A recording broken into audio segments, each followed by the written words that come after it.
High School, and I am part of the Public Service Academy. Um, Please state your name and tell us about your career field.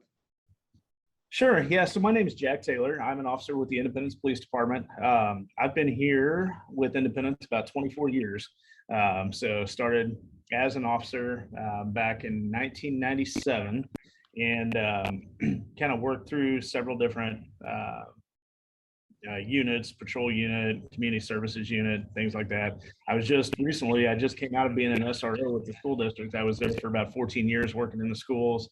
And I am now the public information officer for the police department. So I do all the media relations and stuff like that. So that's what I'm doing now. Well, that's awesome. Congratulations. Yeah, well, thanks.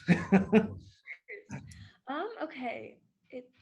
Let's see. The first question is, how did you get to where you are now in your career?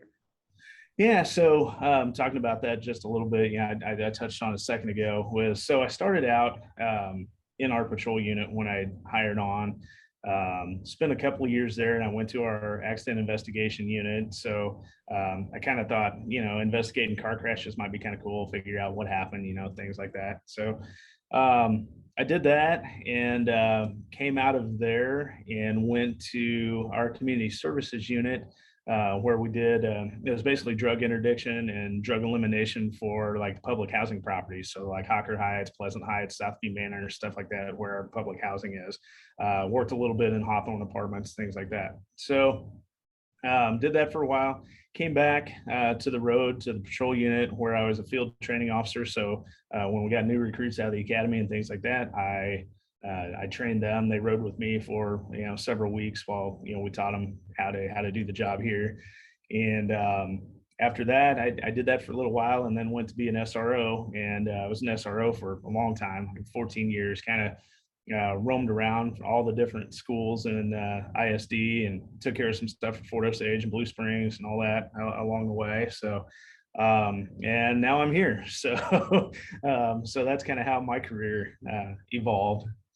Sounds pretty interesting. Sounds like you did a lot of stuff. Yeah, crazy. All right. My second question is, in thinking about your daily work, what is your favorite part of the job? Is there any part of the job that's not so enjoyable? Yeah, well, right now, my favorite part is like when I get out of the office and actually get to go talk to people and interact with the public and things like that. I really like doing that.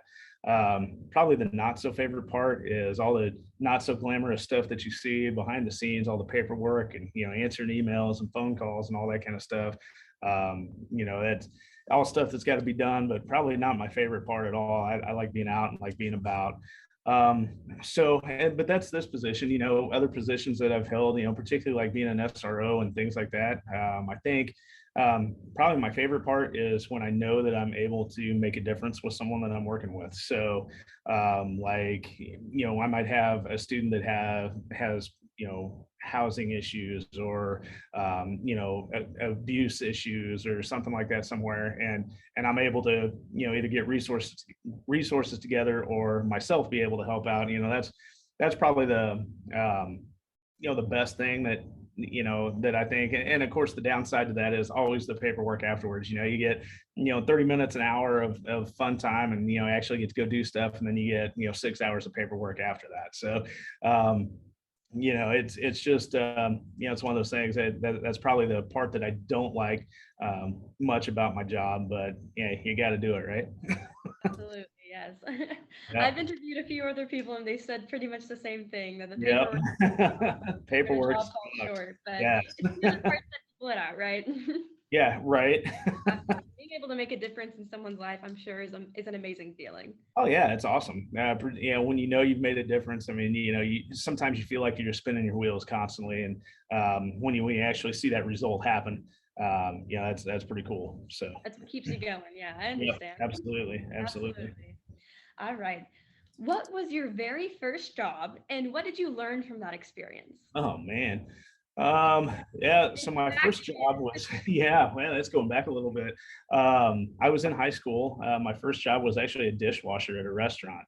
And it's just one of those, your first job, you're just trying to figure things out, and how the work environment goes and things like that. And I think probably what it taught me is kind of instilled some work ethic. When you show up, you got to do your job. You got to show up on time. Other people are dependent on you to be there, things like that. I think so. And it kind of taught me how to, before that, I dealt with my friends and stuff at school and things like that, but I never did real deal with anyone, outside of work, particularly like other adults and things like that. So kind of taught me to deal with a diverse group of people, I guess. And, even conflict resolution type stuff, because, you're not going to get along with everybody all the time. And particularly in a workplace. And so, as a teenager, getting a first job, that was an experience to try to figure out how to make everything work and how to be successful. So Seems like you learned a lot. absolutely, absolutely. What did your educational pathway look like?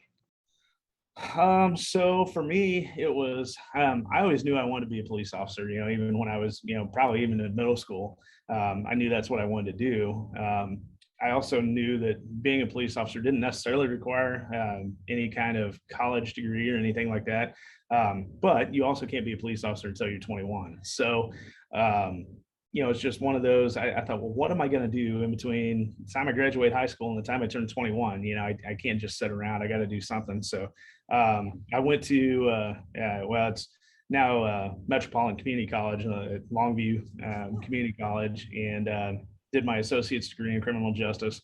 Got that kind of knocked out of the way, and then decided to go to the police academy on my own. Again, the Metropolitan Community Colleges offered a police academy, so I went to that academy myself.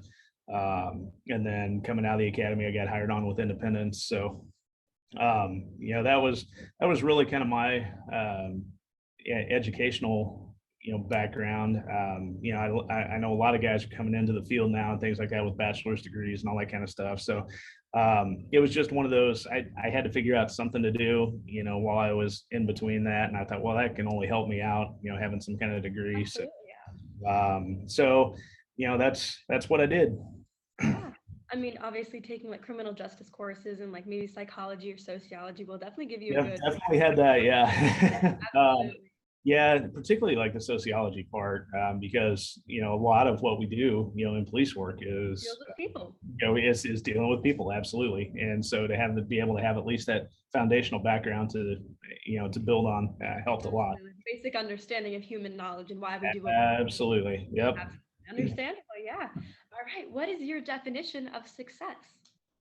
Um, wow. Well, I Loaded would question. say, um, it's really, I guess it's different for everybody, and it would be, for me, it's being where you want to be, like in your career and your family life, and your, um, it's accomplishing those goals that you set out to do.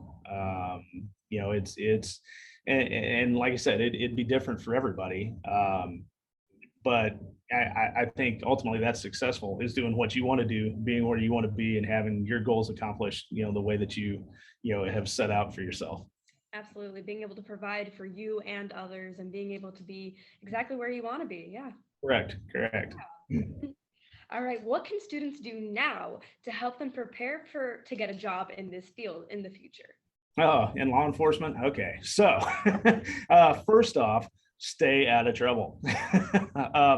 Because it's one of those things that when you're 21 and you're trying to apply for this job, the only thing that we really have to go back on as far as background checks is, what's your school record look like? What is, for that very short time period between, the time you graduate and the time you're 21, you've got a little bit of stuff going on, but really the only thing we have to base anything on is what your school look like. So, if you're in high school and you're thinking about doing something like this, number one, stay out of trouble.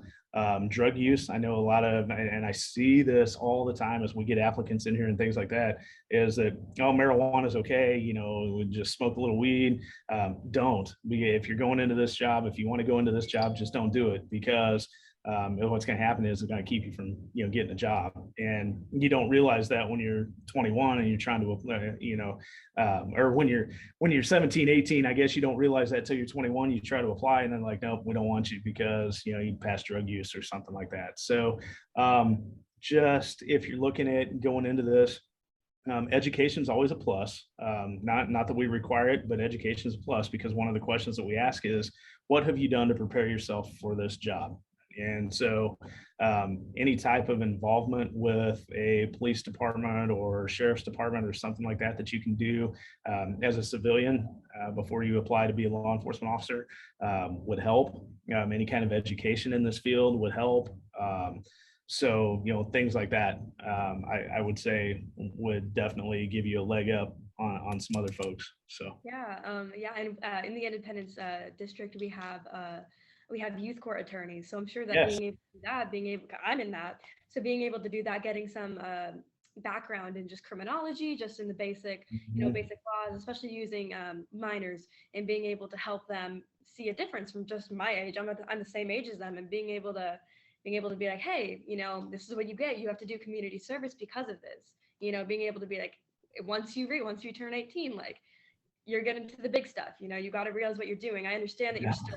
still, your brain's evolving, it's changing, it's growing, but you got to be able to realize that from a younger age. Yep, absolutely.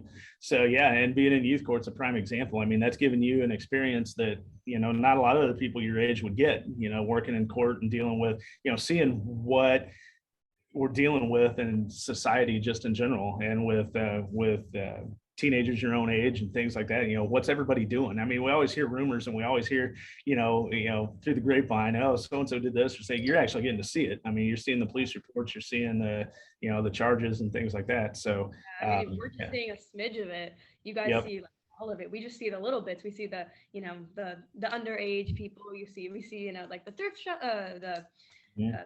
stealing from stores and stuff like that. And you guys see like the real things. Yeah, absolutely, absolutely. So yeah, it definitely gives, being in youth court or something like that really, gives you an eye opener as to what is really going on out here. So Yeah, and whenever we did my freshman year, we did a thing where we went to MCC and we actually saw the police and fire academy that they had there, and we got oh to yeah. see what you guys did and how you guys trained and all that stuff, and it's pretty incredible. Yep. Yeah, it's crazy and it can be intense sometimes. I don't know if you saw any of their like situational training or anything like that they do where they do the live stuff. And yeah, it even though it's training, it can get kind of crazy sometimes. And I mean it does out here in the real world. So, we gotta be able to expose folks to that a little bit. So Got to be able to understand that before you go into it, and then you're like, oh no, absolutely. I made a Yep. mistake, this isn't what I want. Being able to see it firsthand when you're learning and training to become that. Yeah. Yeah, and we get some people, while they're in training, they look at it and say, you know what, I don't think this is for me. It looked cool on TV, but hey, I don't think I want to do it. And Tiny bit different than on TV. yes, and so that's always a good time to realize that, while you're doing the training, and no shame in that game. It's not for everybody, but it's good to realize it then instead of trying to get out here and do the job and then Yes, wind up getting hurt or absolutely. something You're because wasting all those years in college just for that, yeah, when you realize yep, that you yep, can go into something else that's just as important. yep. Awesome. Well, thank you very much for your interest in helping supporting our students and becoming future people in society. No problem, anytime. Awesome. Well, thank you so much. Have a great rest of your day. All right, take care. You too. Thanks. Bye. Bye.